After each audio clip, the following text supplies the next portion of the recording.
দেশের বিভিন্ন জায়গার আরও কিছু খবর নিয়ে এখন একটি desk report. BNP chairperson Tarique রহমানের পক্ষ থেকে হবিগঞ্জের শীতার্তদের মাঝে কম্বল বিতরণ করা হয়েছে। পৌরসভা মাঠে এতে প্রধান অতিথি ছিলেন বিএনপির নির্বাহী কমিটির সাংগঠনিক সম্পাদক জি.কে. গৌস।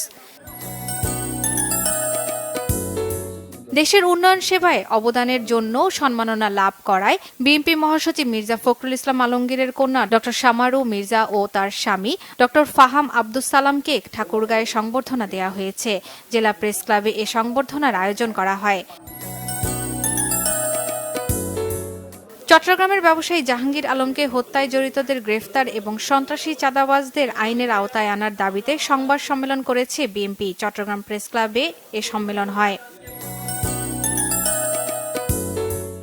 বাংলাভিশনের কুয়াকাটা প্রতিনিধি জহিরুল ইসলাম মিরনের উপর সন্ত্রাসী হামলা ও তাকে কুপিয়ে গুরুতর জখম করার প্রতিবাদে মানববন্ধন করেছে পটুয়াখালী সাংবাদিকরা। পটুয়াখালী জেলা প্রেস ক্লাবের সামনে এই কর্মসূচিতে ২৪ ঘণ্টার মধ্যে হামলাকারীদের গ্রেফতার করে আইনের আওতায় আনার দাবি জানানো হয়।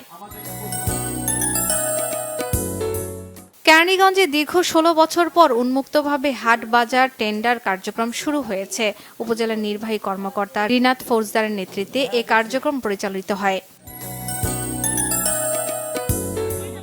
মুন্সিগঞ্জে বিনামূল্যে নাক, কান, গলা, চোখ সহ বিভিন্ন চিকিৎসা সেবা দেওয়া হয়েছে। বিদ্যাপীঠ মাকাহাটি গুরুচরণ উচ্চ বিদ্যালয়ে ১৫০ শতাধিক রোগীকে এ সেবা দেওয়া হয়। টাঙ্গাইলে ফ্রি হেলথ ক্যাম্প শুরু হয়েছে।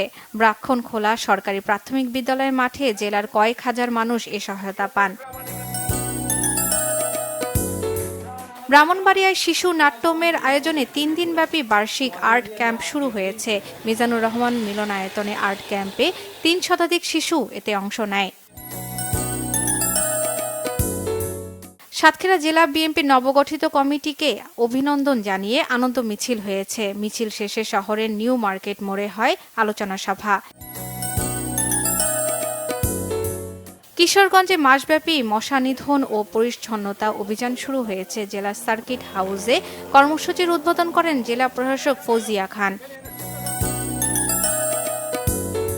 চাঁপাইনবাবগঞ্জে তারুণ্যের উৎসব উপলক্ষে ক্রিকেট টুর্নামেন্ট শুরু হয়েছে। উপজেলা স্টেডিয়ামে টুর্নামেন্টের উদ্বোধন করেন জেলা প্রশাসক মোহাম্মদ আব্দুস সামাদ।